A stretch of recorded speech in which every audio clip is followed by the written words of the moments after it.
আসসালামু আলাইকুম। পাকা টমেটো, ফুলকপি, আলু, বেগুন দিয়ে আজ আমি বড় মাছ ভেজে ঝোল করে রান্না করব। চুলায় একটি কড়াই বসিয়ে দিলাম। কড়াইয়ের মধ্যে থাকা পানিগুলো শুকিয়ে এলে দিয়ে দিলাম 1 কাপ পরিমাণ সয়াবিন তেল। তেলটি গরম হয়ে গেলে দিয়ে দিলাম 1 চিমটি জিরা।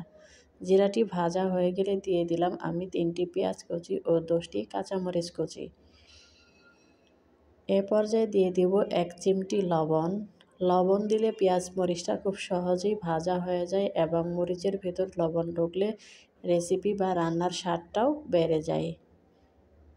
ভিউয়ার্স, এ পর্যায়ে আমি প্রায় আরও 1 চামচ পরিমাণ লবণ দিয়ে দিলাম এবং 1 চামচ পরিমাণ জিরা বাটা বা ব্লেন্ড করা জিরা দিয়ে দিলাম। আপনারা চাইলে জিরার গুঁড়া অ্যাড করতে পারেন। দিয়ে দিচ্ছি প্রায় 1/2 চামচ পরিমাণ হলুদের গুঁড়া এবং 1 ফোঁটা পানি দিয়ে দিচ্ছি, যেহেতু এখানে আমি হলুদের গুঁড়া অ্যাড করেছি যেন মশলাটা পুড়ে না যায়।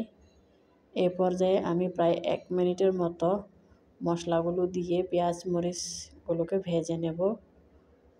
মশলা এবং পেঁয়াজ মরিচগুলো ভাজা হয়ে গেলে দিয়ে দিচ্ছি প্রায় 1 কাপ পরিমাণ পানি, অর্থাৎ গ্লাস দিয়ে আমি প্রায় 1 কাপ পরিমাণ পানি অ্যাড করে দিলাম। এবার আমি প্রায় 2 মিনিটের মতো মশলাটা কষিয়ে নেব। ফিরে আসছি 2 মিনিট পর। এ পর্যায়ে আমি এখানে কিছু সবজি অ্যাড করব। আলু, বেগুন, সিম, ফুলকপি এবং আমি কিছু পাকা টমেটো অ্যাড করব। যেহেতু টমেটোটা পাকা তাই শুরুতেই দিলাম না, কেননা শুরুতেই টমেটো দিলে টমেটোটা গলে যাবে এবং রেসিপিটা খেতে ভালো লাগবে না। এখানে আমি প্রায় 1 গ্লাস পরিমাণ পানি দিয়ে দিলাম। 1 গ্লাস পরিমাণ পানি দিয়ে আমি সবজিগুলোকে একটু নেড়ে চেড়ে নিলাম। এ পর্যায়ে ঢাকনা দিয়ে ঢেকে কমপক্ষে 5 মিনিট মিডিয়াম টু লো আঁচে সিদ্ধ করে নেব। এবার সবজিগুলো একটু নেড়ে চেড়ে দিয়ে আমি ঢাকনা দিয়ে ঢেকে কমপক্ষে 5 মিনিট মিডিয়াম টু লো আঁচে সিদ্ধ করে নেব বা জাল করে নেব। ফিরে এলাম 5 মিনিট পর।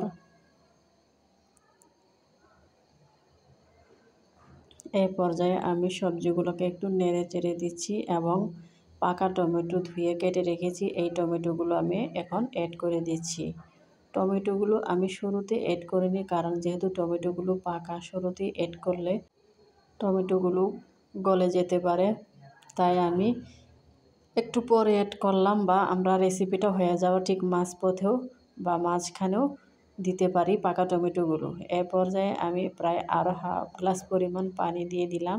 যেহেতু আজকে আমি ঝোল করে রান্না করব, তাই আমি আরও 1/2 গ্লাস পরিমাণ পানি দিয়ে ঢাকনা দিয়ে ঢেকে দিলাম। কমপক্ষে আরও 5 মিনিট মিডিয়াম টু লো আঁচে সিদ্ধ করে নিলাম। ফিরে এলাম 5 মিনিট পর। এই পর্যায়ে আমি এখানে কিছু কাঁচামরিচ দিয়ে দিলাম এবং দিয়ে দিচ্ছি ভেজে রাখা মাছ। আপনারা এখানে যে কোনো ধরনের ভাজা মাছ ব্যবহার করতে পারেন।